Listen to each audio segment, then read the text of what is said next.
Halo semuanya, karena pada video sebelumnya saya sudah membahas tentang pembuatan kontur pada Google Earth, Civil 3D, dan juga Global Mapper. Jadi sekarang saya akan membahas tentang pembuatan trase alternatif dan penentuan kriteria desain pada tikungan alternatif. Jadi pada tikungan alternatif ini saya mengacu pada ASTO 2011 dan juga Pedoman Desain Geometrik Jalan tahun 2021.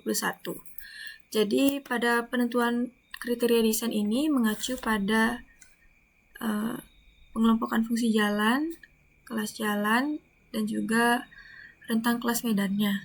Nah, untuk pengelompokan fungsi jalan ini dapat kita ketahui melalui RT/RW Provinsi Bali 2023-2024. Nah, untuk jalan yang saya tinjau itu ada pada tikungan yang terletak pada Jalan Denpasar Gilimanuk, yaitu tepatnya pada daerah Pekutatan Antasari, di mana itu termasuk pada Kabupaten Jembrana dan juga Kabupaten Tabanan. Sehingga ini termasuk pada kualitas jalan arteri primer. Kemudian untuk tipe jalannya itu dari yang saya tinjau pada Google Earth didapatkan data dengan 2/2 tidak terbagi. Dan kemudian untuk kelas medannya saat ini belum kita ketahui, untuk itu sebentar akan saya berikan tutorialnya. Jadi untuk penentuan klasifikasi medan itu saya akan pindah dulu ke aplikasi Civil 3D. Nah, ini untuk kontur yang tadi sudah saya buat. Kemudian untuk membuat trase alternatif kita bisa menggunakan menampilkan terlebih dahulu trase existingnya dengan cara ketik map import, enter, lalu pilih trase existingnya, klik OK, kemudian OK lagi. Oke, di sini sudah muncul ya trase existingnya. Lalu untuk membuat trase alternatif kita bisa pilih alignment, kemudian pilih alignment creation tools. Di sini kita bisa kasih nama trase 1. Lalu untuk desain kriteria ini bisa kita biarkan terlebih dahulu karena kita belum tahu kelas medannya termasuk kelas medan apa. Jadi kita bisa langsung klik OK saja. Lalu ini pada alignment layout tools bisa pilih tangan-tangan no curve. Jadi bisa kita mulai dari start point di sini. Lalu pilih titik tengahnya kira-kira di sini.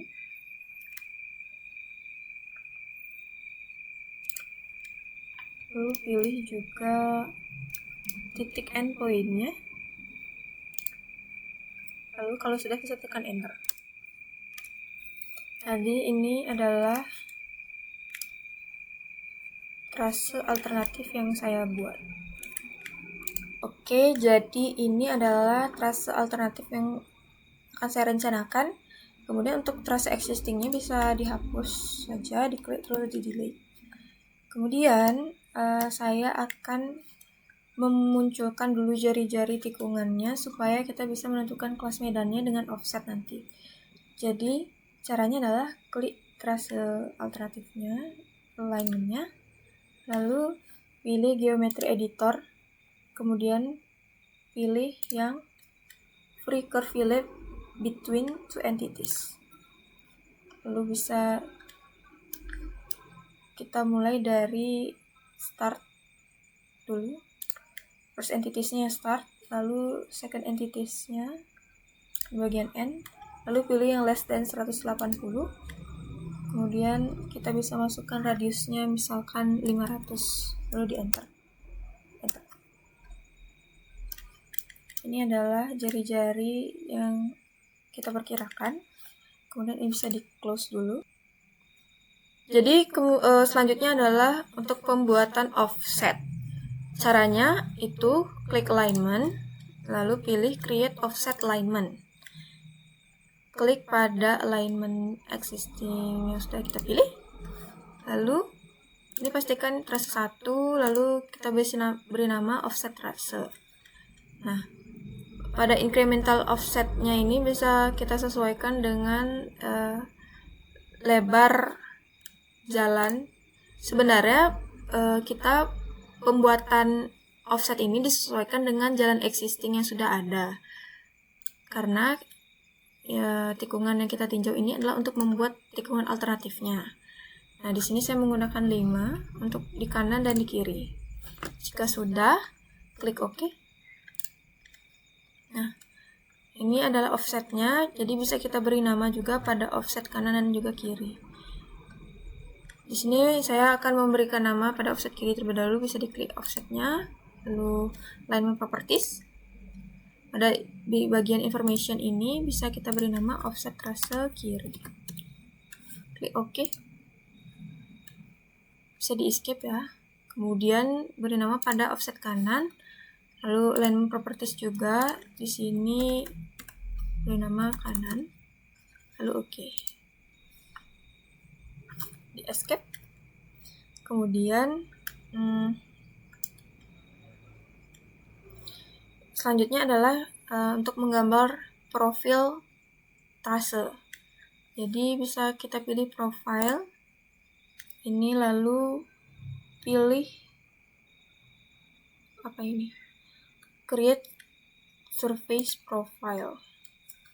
Di sini pilih trase 1. Di sini kita pilih offset trase kiri, kemudian kontur, klik add. Pada update mode-nya bisa dipilih yang static, lalu pilih draw in profile. Kemudian create profile view, bisa kita klik di sembarang tempat di sini. Karena ini garisnya masih tertutup dengan arsiran, jadi untuk menghilangkan arsiran bagian atasnya, bisa kita klik pada offset trasenya, lalu klik kanan, lalu pilih edit profile view style. Pada clip vertikal pada bagian grid, centang clip vertical grid dan juga clip horizontal grid, lalu OK. Lalu hal yang sama bisa kita lakukan untuk memunculkan profil trase kanan. Itu pilih profile, create surface profile. Ini kita pilih yang offset trase kanan. Kontur 1, add. Pada update mode bisa dipilih yang static, lalu draw in profile. Kemudian create profile view. Klik juga di sembarang tempat dan sudah muncul. Kemudian kita akan mengekspor data elevasi, yaitu dengan cara klik profile, kemudian pilih profile creation tools. Ini kita klik offset trasenya.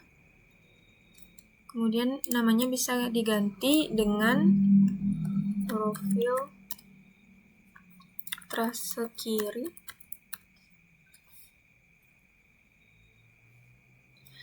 Kemudian bisa diklik OK. Lalu pada profile layout tools bisa pilih draw tangan. Di sini tarik dari ujung sampai ke ujung, lalu enter.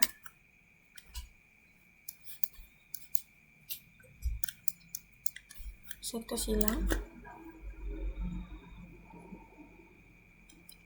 Kemudian lakukan hal yang sama juga untuk offset trase kanan. Caranya sama, profile, lalu profile creation tools, klik offset trase kanan, lalu namanya bisa diganti profil trase kanan, lalu klik OK. Di sini pilih draw tangan, mulai dari titik awal sampai ke titik akhir di sini, lalu di enter. Nah, ini sudah ya. Kemudian kita bisa silang. Kemudian pada tool space, bagian tool space, pilih toolbox. Kemudian pada reports manager, pilih yang profile. Kemudian klik pada incremental station elevation difference report. lalu klik kanan, pilih execute. Nah,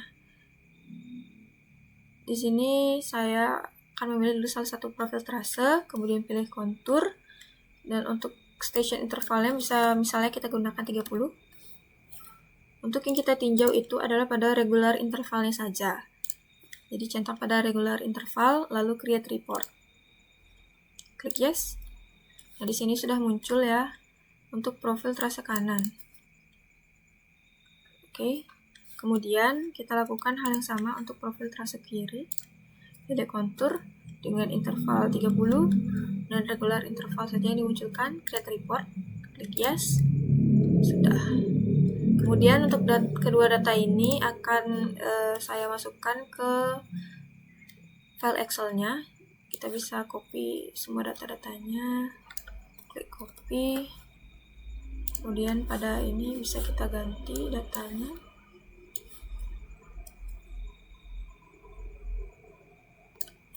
Ctrl V.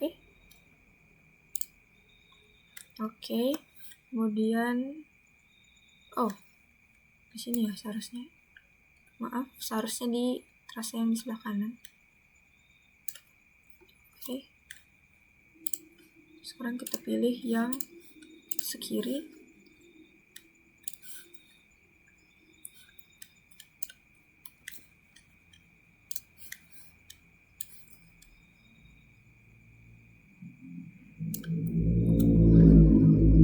Oke, sudah.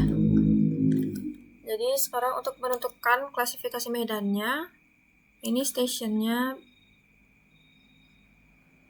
bisa kita gunakan station yang sebelah kanan. Sama saja. Copy. Sebentar. Copy. Sini kita paste di sini di station. Paste. Lalu kemudian di sini ada elevasi kiri dan elevasi kanan. Untuk elevasi yang digunakan adalah elevasi existingnya. Ini yang di kiri elevasi existing. Copy.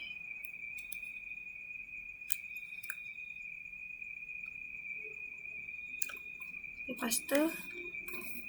Kemudian untuk elevasi existing yang di kanan juga kita pilih. Copy. Lalu dipaste.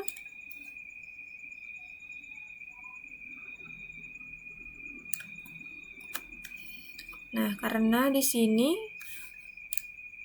elevasi kanan kirinya masih mengandung huruf ya. Jadi kita perlu menghilangkan data hurufnya ini dengan cara bisa klik Ctrl F.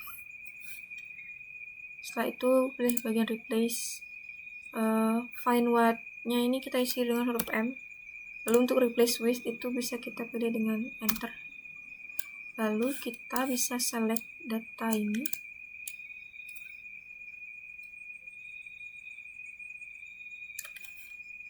Lalu replace all. Lalu oke. Nah, sekarang sudah terdefinisi. Bisa di close. Kemudian untuk kita perlu menghitung beda tingginya juga. Di sini rumus beda tingginya itu adalah elevasi kiri dikurangi elevasi kanan, lalu diabsolutkan supaya tidak mendapatkan nilai minus.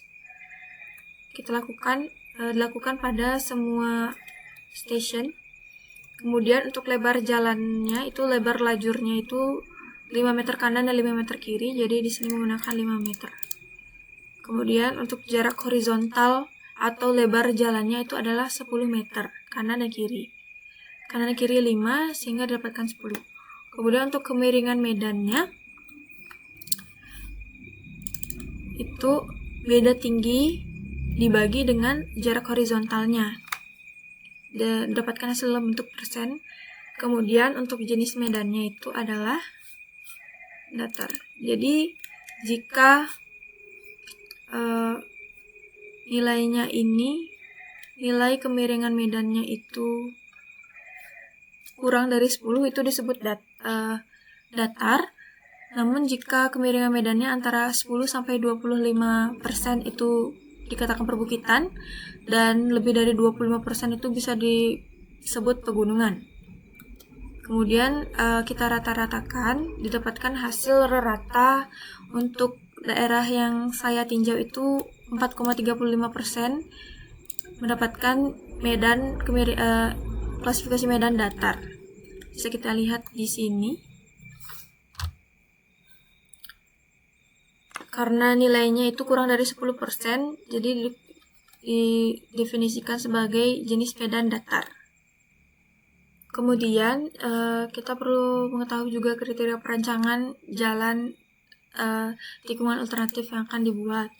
Jadi di sini dari tabel 53 itu, berdasarkan jalan yang saya tinjau yaitu terletak pada Jalan Denpasar Gilimanuk pada daerah Antosari Perkutatan, itu termasuk jalan antar kota, di mana fungsi jalan sebagai arteri primer dengan LHRT tahun rencana itu 2000 SMP per hari.